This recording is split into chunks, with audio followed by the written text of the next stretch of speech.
Hi, it's Matt, and this is my morning monologue, 2:30 in the afternoon version.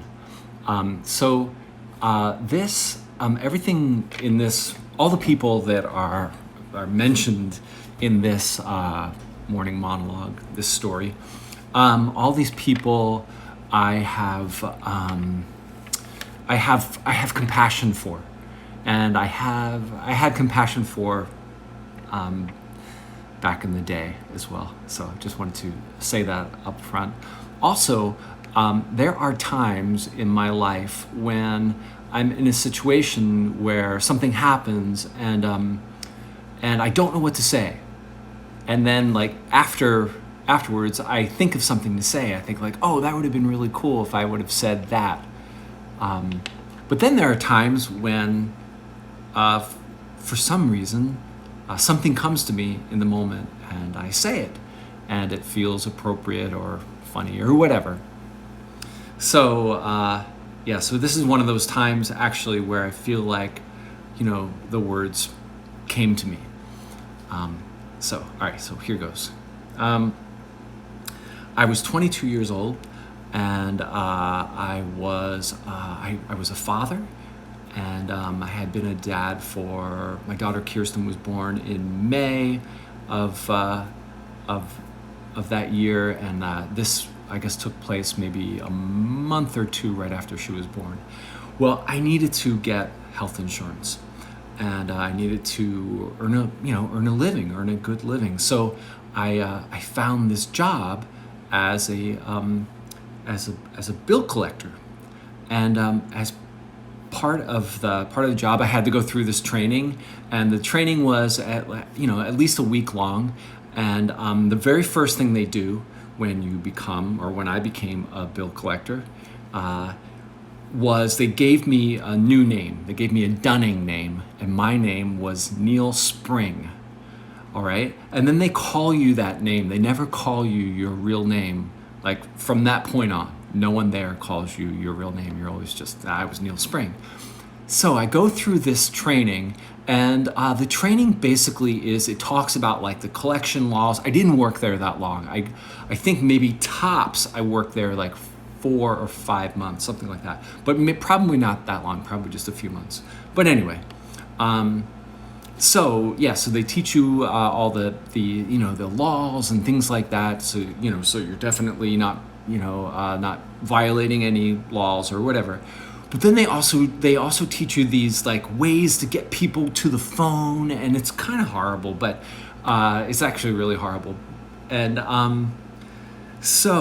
they also give you this. They sort of train you on the ways to keep control of a phone conversation. And they give you this list of things like sentences and phrases that you can say to regain control if you lose control of a telephone conversation. So I'd worked there for a while, and it was a really hard time of my life. I just found like my 20s were just a very hard time for me, and this was really just a hard time of my life. So I made some really cool friends there. The guy I worked right next to, I think they put me with this guy next to him because he was like kind of like a mentor in a way. His name was Slim.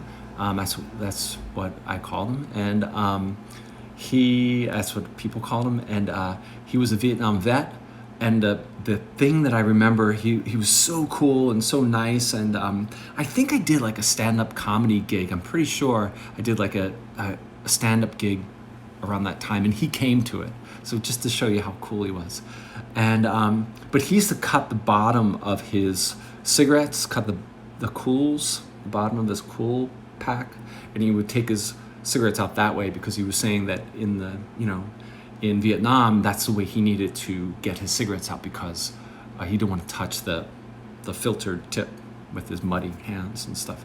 So anyway, so he was really cool. There's another guy there. It was really cool who he really appreciated comedy, and he introduced me to Richard Lewis. Now, I mean, didn't like literally introduce me, but like I'd never heard Richard Lewis's material before, and he showed me this independent film that Richard Lewis made. It was called Diary of a Young Comic. I remember it really well. And so there were some cool people there, but it was a hard time.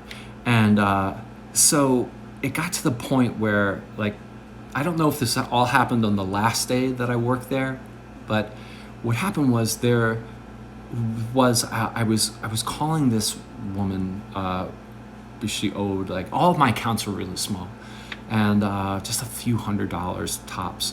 So I was calling this woman, and she could never pay, but, like, she was really nice and everything, but she could never, come on. That's why I was working there, because I was broke too, right?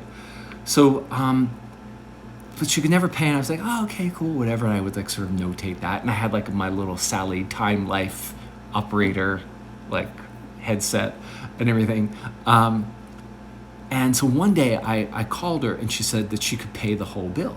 And I thought, like, oh, wow, that's really cool. I said, that's great. And she said, yeah. And she told me that she met this guy, and she started dating him, and he was going to, like, pay her debts. And I said, I was like, don't do it. I was like, don't do it. And I said, you know what? I don't know. I just send, like, $5 or whatever. Anyway, but I think that the people, like, my supervisors, I think they were sort of on to me. And I would sort of look up, and they were on a platform, and they could listen into our phone calls and stuff like that. So I think they were on me. And anyway, so, and then I called this guy, and this guy, he went off on me. He was just like, just going on and on. And I said, okay. And I got my sheet of paper out from my desk, which was filled with, like, candy wrappers and soda cans and stuff like that. I took it out, and I looked at the thing to try to regain control of the conversation. And I said, okay, sir, let's just take a step back, and we'll handle this like two adults. And he said, my back's against the wall, Spring. And I said, okay, in that case, take 2 steps forward and 1 step back, and we'll handle this like 2 adults. And that set him off even more. And he's like, I know where you are, Spring. I know where you are. I'm going to come there, and I'm going to kick your beep, beep, beep, beep. And then I said, oh, okay, great. Do me a favor. Bring your checkbook. Like that, which I thought was funny. I was like, yeah, bring your checkbook, right?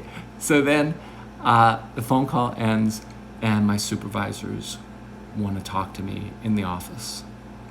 So I was like, okay. So I go into the office, and there's 2 of them. And the one guy had a really, I think his name was Mr. Crane, but he had a very, I don't know if it wasn't his real name, but so he had a very resonant voice. And he said to me,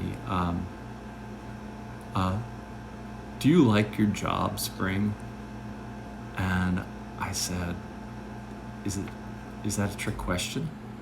And he said, no, it's not a trick question at all. Do you like your job? And I said, no.